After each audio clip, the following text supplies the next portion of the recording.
Sejam todos muito bem-vindos ao nosso Topcast NR13, onde o assunto aqui é integridade e segurança e falamos tudo sobre como você, engenheiro mecânico, pode atuar no mercado de NR13 e faturar mais de R$10.000 por mês com isso.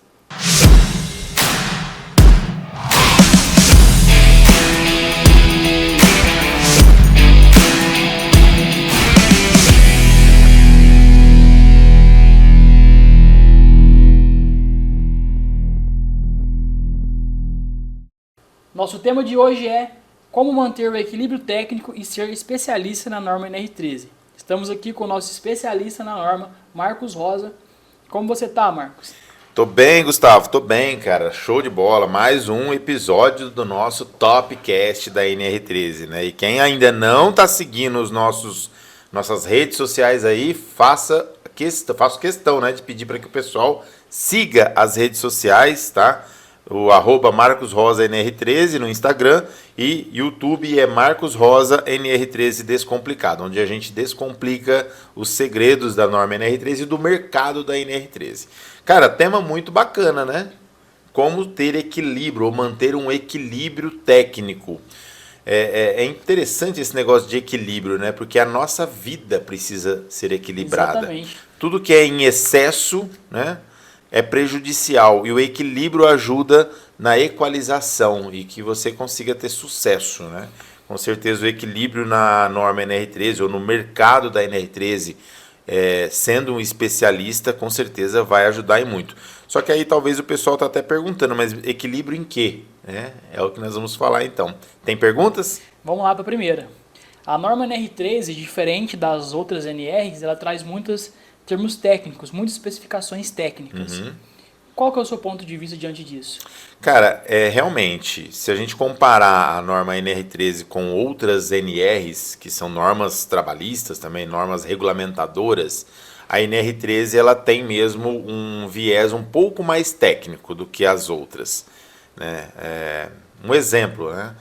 A NR13 ela é uma norma de 1978, é muito antiga a norma NR13. Ela foi criada em 78, é mais antiga que eu, inclusive, né? Não tinha nem nascido ainda, e que muitos profissionais habilitados de hoje também.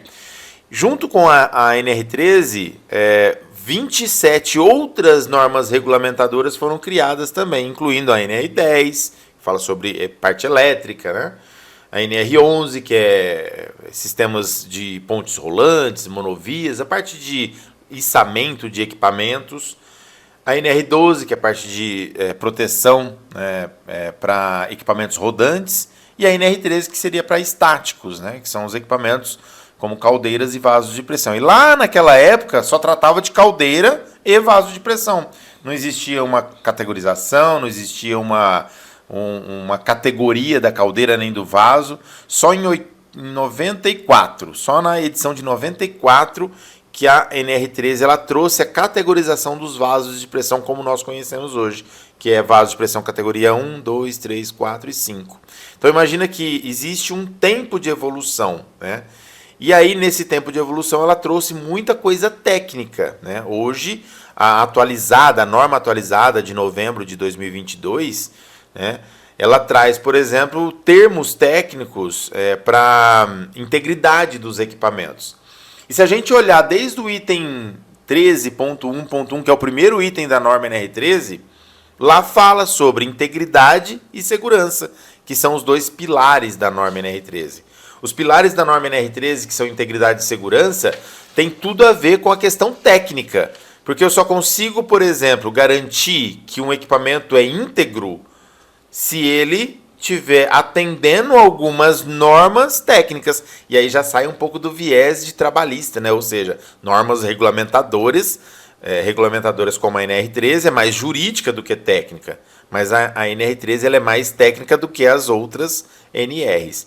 E aí a gente traz esse detalhe, né? A NR13 ela não fala, por exemplo, sobre quais os ensaios o profissional habilitado tem que fazer para garantir a integridade. Ela fala que tem que garantir a integridade. Mas quais os ensaios? Não fala. O único teste que a NR13 fala hoje ainda é o teste hidrostático, né? E aí você avalia, então, que o profissional habilitado ele precisa ter uma especialização para definir quais são os testes, quais são os ensaios que ele vai executar para garantir essa integridade, que é uma exigência da norma, que é garantir a integridade e, por sua vez, a segurança dos operadores e assim por diante. Como você acabou de dizer, a norma não traz para a gente quais são os ensaios não destrutivos que temos que fazer para garantir a integridade daquele equipamento naquela inspeção. Nós que já temos aí uma grande experiência já no mercado, a gente consegue estar identificando isso quando fazer um ultrassom, quando fazer um LP, uma partícula magnética. Você pode passar um pouco dessas informações, dessas bases, os critérios para as pessoas aí que estão assistindo a gente? Posso, claro. Na verdade é muito importante, né? Porque o Topcast da NR13, ele traz realmente isso, é um aprendizado. Ah, mas isso é só para especialista já? Não, o Topcast é também para quem está recém-formado, por exemplo. Eu tenho muitos alunos, por exemplo, que saem da faculdade, fazem engenharia mecânica, saem da faculdade e já entram no curso de alta performance, né, que é o curso completo que eu tenho, para ter a base técnica para depois atuar no mercado da NR13. E dá muito certo isso. Mas vamos lá, vou fazer aqui algumas observações e colocar algumas informações que ajudam nas decisões. Primeira coisa que você vai ter que entender é que todo equipamento ele é fabricado com base num código de projeto. Então a norma NR13, como já falamos, é mais trabalhista e jurídica do que técnica. Ela não traz nenhum requisito técnico. Mas ela fala que tem que seguir um código de projeto. Esse é um item que está na norma. Então, se é uma coisa compulsória, é obrigatório ter um requisito com base num código de projeto, o primeiro passo é o fabricante, então, fabricar com base num código. Ah, mas e aí? Será que 100% dos equipamentos hoje são fabricados com base em códigos de projeto? A resposta é não. Por que não? Porque pode ser que tenha uma indústria que tem uma caldeirariazinha lá, os caras vão lá e falam assim, vamos fazer um tanquinho de condensado aqui? A gente mesmo faz. A gente manda fazer os tampos, né? Solda os tampos num corpo cilíndrico e mete bala. E aí, isso aí é conforme critério? Qual o critério? Então precisa ser avaliado. Alguns desses equipamentos fabricados sem critérios têm até tampos planos, né, com nervuras de sustentação, ou corpo cilíndrico, mas com transições cônicas. Tudo isso a norma NR13 ela traz lá também. Que quando os equipamentos são fabricados sem um código de projeto, é possível então gerar uma reconstituição de prontuário com base em estudos computacionais ou mecanismos, né, computacionais. É o famoso MEF, que é o método de elementos finitos, né?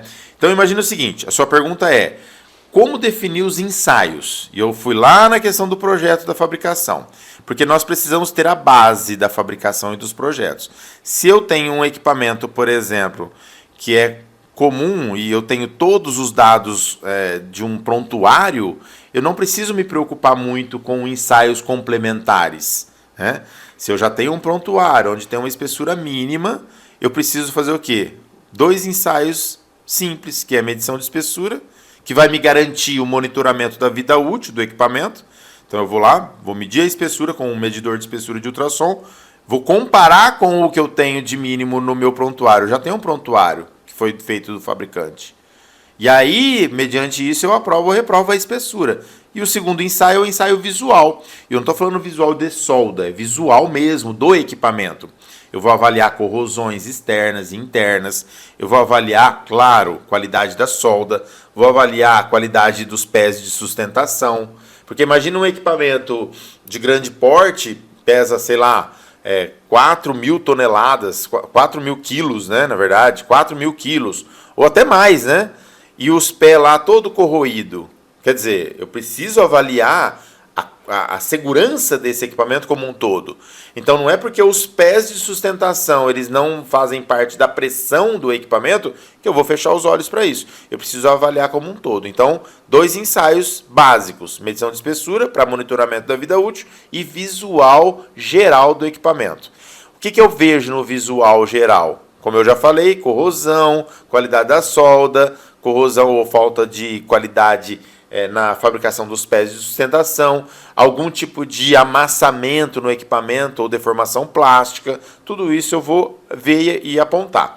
Lembrando que eu só consigo fazer esses 2 testes e aprovar um equipamento se eu tiver parâmetro, base para aprovação, que seria o prontuário do fabricante ou o prontuário reconstituído.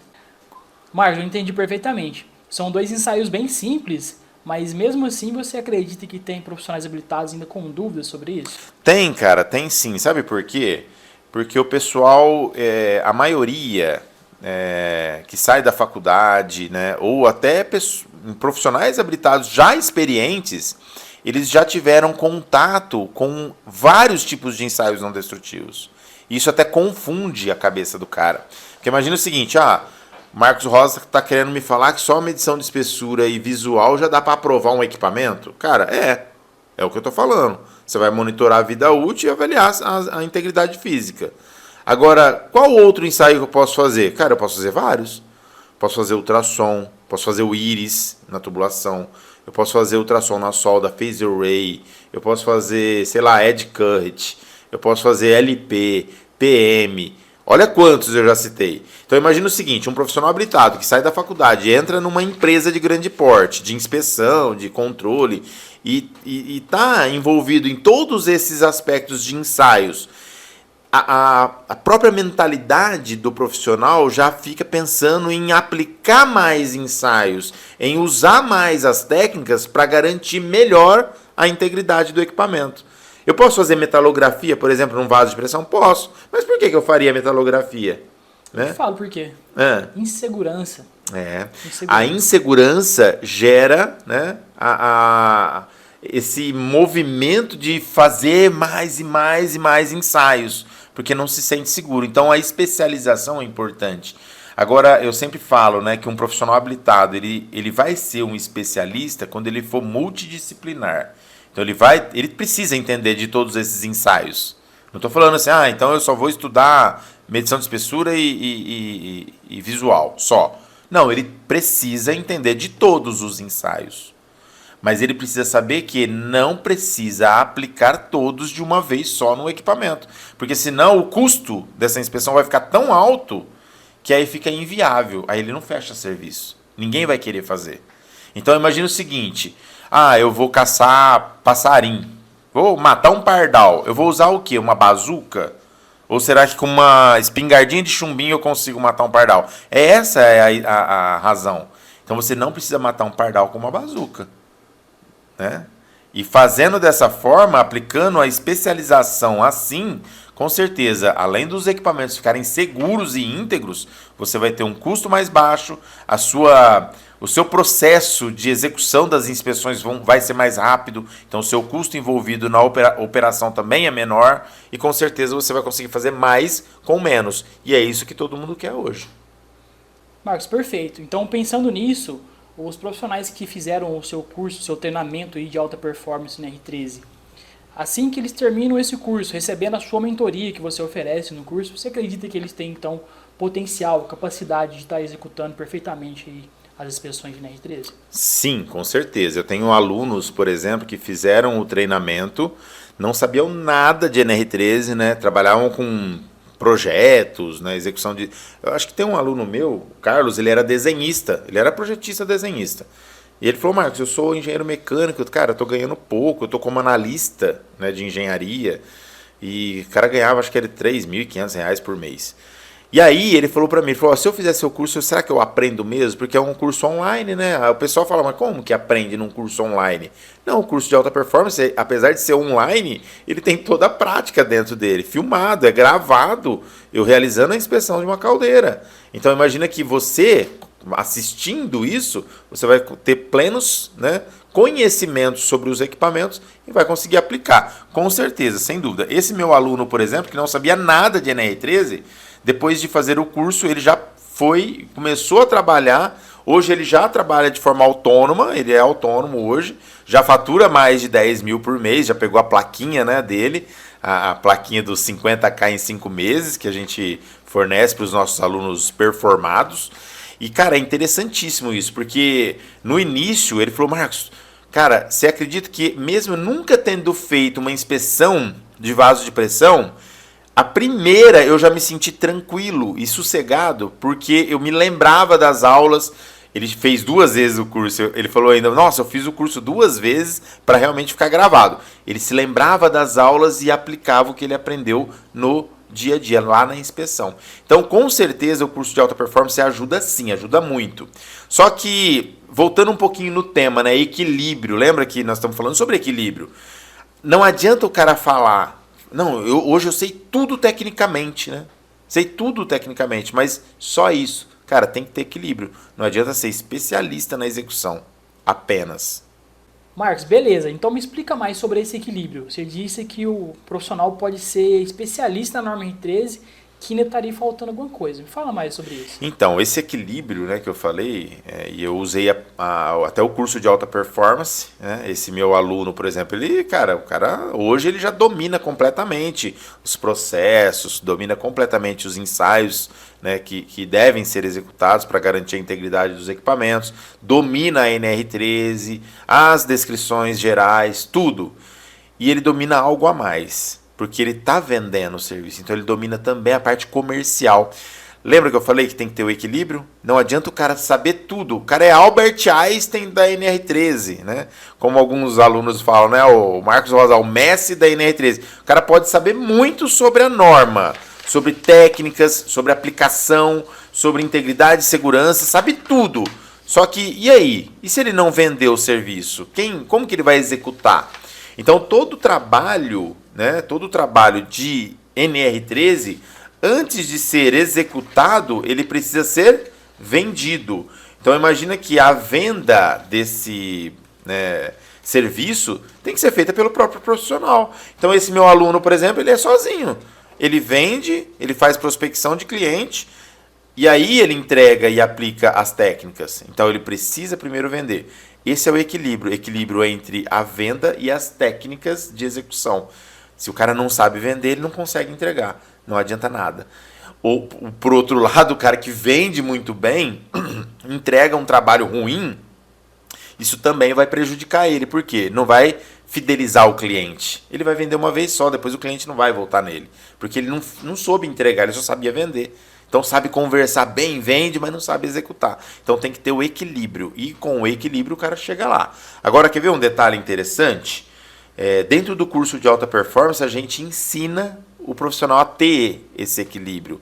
Então ele vai conseguir ter um equilíbrio, porque tem módulos falando só sobre a técnica e a aplicação, e tem um módulo falando só sobre o comercial e prospecção de cliente. Exatamente. Né? Então é assim que funciona. Com o equilíbrio, com certeza, o profissional ele vai deslanchar no mercado da NR13 e vai, cara, como você mesmo fala, né, ter lucros acima de 10 mil reais. E aí, quando o profissional que fez o meu curso, claro, né, tem que fazer o curso. Quando ele fizer o curso, vou dar esse recado para você aí que está assistindo a gente. Fez o curso de alta performance, aplicou a metodologia, fez a mentoria, trilha do sucesso, aprendeu na mentoria o que é o passo a passo para a execução e também para a venda. E aí começou a vender, teve lucros durante 5 meses acima de 10 mil reais, aí você me manda uma mensagem e fala assim, Marcos, manda minha plaquinha que eu quero receber ela. No próximo episódio a gente vai mostrar a plaquinha, só para o pessoal entender o que é essa plaquinha aí, que eu entrego para os performados, vai ser bacana. Beleza, já teve aluno que fez 50k em 3 meses, né, Marcos? Menos de 3 meses. Eu tenho um aluno meu, por exemplo, que com 2 meses, olha, ele fez o curso em janeiro, eu lembro que em fevereiro, foi desse ano, na verdade, né? Em fevereiro ele terminou a mentoria. No último dia da mentoria, que foi já em fevereiro, né, no finalzinho do mês, ele falou, Marcos, eu já bati a meta, eu fechei um trabalho durante o mês de janeiro de 89 mil reais. Um trabalho ele fechou. E foi 2 meses. Em 2 meses ele fez 89 mil. Quer dizer, a gente fala assim, 50 mil em 5 meses, o cara bateu a meta em 2 meses. Pensando em 10 mil reais por mês ficou pouco agora a meta, hein? Na verdade, assim, a gente fala em 10 mil reais porque é algo assim, cara, 10 pau já é um salário legal, né? Ainda mais pra quem hoje tá ganhando 3,5. Cara, o cara gasta 80 mil reais pra fazer uma engenharia, 90 mil que seja. e aí ele não consegue um trabalho legal que vai dar um retorno sobre o investimento que ele teve. A NR13, para mim, é a melhor opção, né, para quem é um profissional habilitado, atuar na NR13 de forma autônoma para garantir realmente um ganho acima de 10 mil. E quando eu falo acima, cara, pode ter certeza que é bem acima. Opa, bacana. Marcos, muito obrigado aí pelas respostas, pelo seu tempo. Tem alguma dica que você queria deixar aí pro pessoal que está assistindo? Cara, dica não, mas eu queria dar um recadinho aqui, mas é rápido, né? Eu falei no início sobre as nossas redes sociais, queria pedir pro pessoal, né, dar um gostei aqui no vídeo, né? Falar se realmente está fazendo sentido. Escreva também nos comentários aqui embaixo do vídeo, né, o que você tem achado. Eu até vou pedir pro pessoal, né, depois desse episódio, não me lembro qual que é o número do episódio, mas tudo bem, colocar aí nos comentários no YouTube, né, quais temas seriam legais, né, para a gente trazer aqui para o nosso podcast da NR13, o Topcast da NR13, na verdade. Quais temas seriam legais para que você veja aqui no Topcast? Então, se você tem aí um tema, eu quero que o Marcos fale sobre inspeção de tubulação. Coloca aí embaixo. Um tema bacana seria inspeção de tubulação. Coloque aí que eu quero. Isso é uma espécie de enquete, né? Coloque, por quê? Dessa forma a gente consegue trazer conteúdos que vai atender os nossos próprios seguidores. Eu acho muito legal isso. Então sempre coloque, quero tal tema. E aí a gente vai avaliar e trazer aqui para o Topcast da NR13. Então se você ainda não segue as nossas redes sociais, lembrando, Marcos Rosa, @MarcosRosaNR13 no Instagram e também Marcos Rosa NR13 Descomplicada no YouTube. Tamo junto, valeu galera. Pessoal, então muito obrigado. Curte, comente, compartilha aí, deixe a sua sugestão nos comentários. Muito obrigado e até a próxima. Valeu!